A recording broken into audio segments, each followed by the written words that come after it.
Olá, seja muito bem-vindo, bem-vinda nesse novo encontro literário. Hoje eu tenho o prazer de receber a Valéria Macedo, lá dos Estados Unidos, né? Valéria, boa tarde, bom dia, boa noite. A gente nunca sabe quando o público vai ver, né? E você que está aí de Washington, Estados Unidos. Olá, Mazé, tudo bom? Pois é, e a gente vai conversar sobre o teu livro, né? A Falta que Ela Faz, que recém-lançado e que já está com dois, foi finalista do Prêmio Literário Voz e do Prêmio Romance da ILB, né, 2025. Uhum. Para quem não te conhece, eu vou falar rapidinho, né? Você nasceu em São Paulo, em 77, autora do livro Os Olhos Claros no Pássaro, publicado em português e inglês. Já foi dentista e analista de sistemas. Uhum. Agora é moradora do mundo, como você costuma dizer, né? Atualmente nos Estados Unidos, como eu disse, em Washington, apaixonada por natureza, por yoga, por aprender e se reinventar. A falta que ele faz é o teu primeiro romance, o romance de estreia, né? Eu Uhum. achei esse romance muito envolvente, poético, de muita emoção, que conta 4 personagens mulheres: a avó, a mãe, Glória, ela, a narradora, e a filha Alma. A relação complicada entre mãe e filha, de ausência, de dores e vontade de se encontrar. A questão de ser mãe, de maternidade, não aprendemos a ser mãe, a compreender a herança que recebemos. Ser mãe aqui não é destino, diz a narradora, não é destino nem vocação, é reinvenção diária entre culpa, desejo, esgotamento e afeto. Tem silêncios herdados, lacunas que atravessam o feminino, o amor como falha e tentativa, a complexidade das emoções. Eu queria, então, Valéria, saber por que você escolheu tratar esse tema, né? Como é que é para você essa questão e como é que você vê essa questão, talvez particularmente no Brasil, né? Porque no mundo é complicado, é muito vasto. Bom, eu acho que eu nunca sei aonde exatamente um livro começou a ser escrito, porque eu acho que ele começa a ser escrito dentro da gente primeiro. Posso falar a primeira palavra que eu coloquei no papel, mas eu consigo me lembrar de um fato que aconteceu, que eu acho que foi ali que começou a mexer muito, esse assunto veio muito à tona dentro de mim, que foi quando um dos meus filhos recebeu um diagnóstico mais sério de uma doença. E naquele momento, por mais que o meu racional me dissesse: "É óbvio que você não tem culpa", eu procurava em mim alguma culpa, eu procurava, assim, eu falei alguma coisa, faltou alguma coisa, eu agi de alguma forma errada em relação a eles, eu fui relapsa. Então, foi daí que veio a minha vontade de falar dessas contradições, dessas ambiguidades que elas estão presentes na maternidade. Então, o livro, como você citou, né, ele vai falar de uma mãe que, diante de um quadro, né, de doença da filha, ela vai em busca, ela é uma mãe solo, ela vai em busca de respostas, né, pra que possam ajudar a filha, e para isso começa a fazer uma jornada para dentro de si, e ali ela vai ver, rever memórias, traumas e silêncios, e ela nota que, assim, que eles não são só dela, eles na verdade são das gerações de mulheres que vieram antes dela. Então, o livro, eu acho que não só no Brasil, na minha humilde opinião, existe ainda uma expectativa social muito grande em cima da mulher.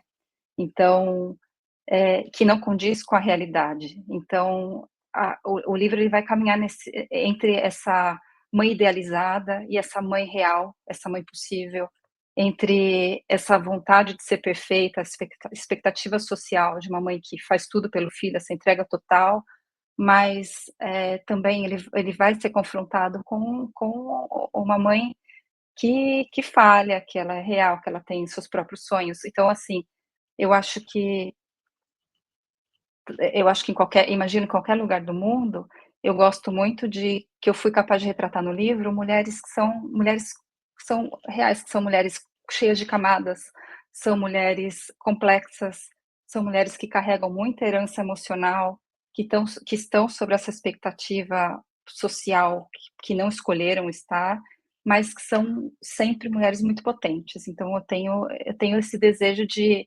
manter isso muito claro, que por mais que cada uma vai contornar, vai ter seu caminho, existe muita potência e cada uma vai se confrontar com as expectativas, com o maternar de uma outra pessoa, de uma forma diferente. Pois é, e você tem muita emoção nisso, é muito prazeroso ler o teu livro, e não é grosso, eu adoro livro assim, que a gente pode ler numa tacada assim, é muito interessante. E, pois é, tem quatro personagens, mulheres, porque o único homem, ele morreu, o último ano que é relatado, né? Uhum. Então você tem a questão que você trata também, mãe solo, a personagem cuida sozinha de sua filha, o pai morreu num acidente de carro antes do nascimento da criança.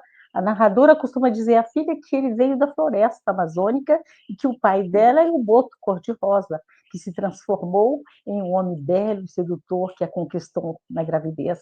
E na gravidez, você diz, a narradora, preocupações, quilos, inseguranças, angústias, contas, frustrações, fraldas, dores nas costas, sensações de incapacidade cresciam com meu ventre. A barriga crescia, mas não a cabeça que quase explodia. Tinha o olhar negativo do outro sobre as mães solitárias e casadas. Ninguém falava, né, das mães solos, sim, complicado no trabalho dizer que você estava, né, que aquela criança não tinha pai, né. A personagem se sente sozinha durante as 40 semanas de gestação. Se ser mãe já é complicado, mãe solo, mais ainda, hein, Valéria? Uhum, sim, minha admiração por todas elas, porque eu conto com um parceiro aqui que me ajuda na criação dos meus filhos e não é fácil. Então, eu tenho muita admiração por qualquer mulher que siga em frente e eu acho que é isso que eu quero que, independente da situação da mulher, da forma que ela está fazendo, cuidando do seu filho,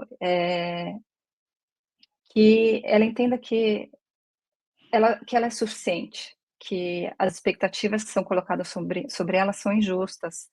Então, especialmente de uma mulher solo, que é muito importante contar com uma rede de apoio, contar com quem, porque existe, né, o ditado antigo, né, que é necessário uma aldeia inteira para a criação de um filho, e eu acho que faz parte dessa mudança social do nosso quadro social,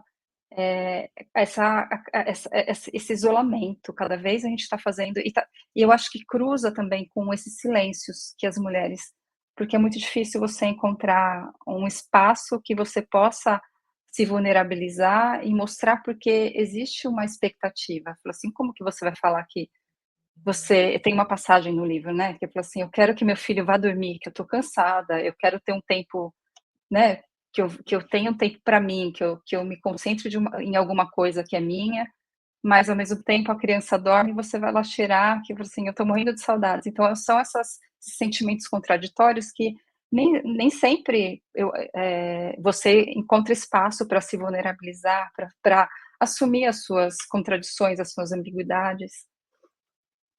Beleza. Você fala do parto, né? Eu era um bife sob o ar-condicionado e as luzes furiosas. Meu sangramento ia além do meio das pernas. Eu sangrava a minha dignidade e o meu protagonismo. E ela pediu várias vezes, né, a personagem, a narradora, ao médico, a filha saída do seu interior e levada pelo médico para fazer dar banho, essas coisas, né? Uhum, E eu vi que as taxas, há 40 anos atrás, eu tinha feito e o parto foi uma cesariana, né? Há 40 anos atrás, o Brasil tinha uma porcentagem incrível, e eu fui ver de cesarianas, e eu fui ver atualmente, e eu vi que 35 a 45% dos partos do setor público, e 80 e 90%, olha que diferença, nos hospitais privados. Segundo estudos, diz que é altamente, porque isso é porque no Brasil é altamente medicalizado. Aqui, por exemplo, na França, 20% somente é uma taxa de partos que precisam de cesariana, né? 80% são partos normais. uhum. Altamente medicalizado no Brasil, com predominância de médicos em lugares de parteira. Aqui a gente tem parteiras, né? Então a criança nasce quando a parteira, quando a criança nasce quando quer, né? No Brasil, em geral, é quando o médico está disponível, né? O Uhum. que você pensa desse modelo brasileiro? Oh. eu não sou a pessoa que possa, né, falar com propriedade sobre isso, eu fiz um pouco de pesquisa, tenho minha experiência própria, Uhum, mas, eu acho que de novo, tem muita coisa que está sendo retirada da mulher, né, que esse protagonismo, essa potência que eu falei que existe em todas nós, existem formas de operar, né, no sistema médico, no sistema de saúde que tiram esse poder da mulher, esse essa propriedade, essa condição natural, né, uhum, que é o nosso corpo, que ele tem uma sabedoria enorme. uhum. Então, Não é eu acho muito respeitado, bonito, né? sim, eu acho muito bonito pensar na ancestralidade nesse momento Uhum, também, né, fazer o uhum, resgate de como acontecia com a minha avó, como que uhum, quando no né, co uhum. vamos como que é? Eu gosto de pensar quantas mulheres realmente, não tirando o mérito de jeito nenhum da cesárea, ela tá aí, ela é necessária, ela salva Necessário. vidas, mas ela não pode ser prescrita, não é possível que 90, 80% das mulheres, né, precisem Uhum, passar por esse processo. Então uhum, eu acho que é outra forma de eu acho que é outra forma de trazer esse debate através do livro, dessa passagem no livro, que as mulheres se conversem, troquem mais experiência entre elas, escutem, mulheres de outras gerações, como aconteceu com elas. hum, Existem hoje, acho que documentários, existem materiais para sim. você ter uma informação mais embasada. Então eu acho que vale a Uhum, pena a mulher fazer mas de novo, eu não vou uhum, ser eu que vou colocar mais pressão nas mulheres, que eu entendo muito que o hum. sistema, as expectativas já são pesadas Enormes, demais. né. É. Então Então o teu livro, a falta que ela faz, tem, como eu disse, os quatro personagens, né, a gente fala da mãe, que é narradora, a avó, existe a avó, que é muito importante, porque, na verdade, a personagem que vai ser mãe, ela não tem uma ligação com a mãe dela, né, não tem uma ligação, porque essa é ausente. Quem estava presente era a avó, não é? Queria que uhum, se você falasse dessas 2 coisas, a avó presente e a mãe ausente, né. uhum. Ó, eu acho que, o livro ele vai caminhando de uma forma que você vai fazendo uma construção sobre quem são essas personagens, e você vai vendo que cada uma delas existe também a sogra, né, essa mãe do pai que não convive com a filha da personagem principal, mas que ela também ela aparece ali em certos momentos na história, que eu tentei ali mostrar que cada uma delas ela viveu a sua maternidade de uma forma diferente.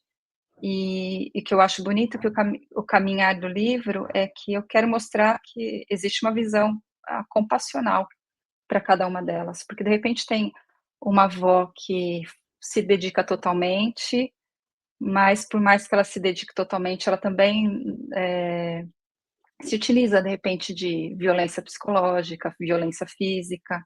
Tem a outra mãe também que de repente ela é ausente, mas ela demonstra seu afeto de uma forma mais distante, mas ela foi uma mãe, eh, na adolescência, que teve que abrir mão dos seus sonhos, dos seus anseios, dos seus planos. Então, ela teve uma maternidade que foi imposta, ela foi também abandonada. Então, eu tentei ali mos trazer várias perspectivas para a mesma condição de maternidade, né, para o nome maternidade, mas que atravessa cada uma de nós de uma forma diferente. Então, leva os componentes, leva a nossa forma de existir no mundo em consideração. Então, é uma mistura de componentes e assim, a minha vontade, eu falo que meu livro eu tentei colocar, ser um abraço para todas as mulheres em forma de palavras, porque eu busquei por isso, por essa visão compassional, por essa compaixão por toda mulher, por mais que ela não supra esse modelo esperado, e que não conheço nenhuma que faça isso, eh, mas que a gente seja tenha mais cuidado, quando eu gosto de pensar, a gente tem que ser muito cuidadoso quando pisa no terreno sagrado de cada um. Só cada um sabe, né, o que dói, o que sofreu, o que pesa, né. Então, minha intenção foi essa, de trazer esse carinho para todas as mulheres e menos julgamento. Uhum.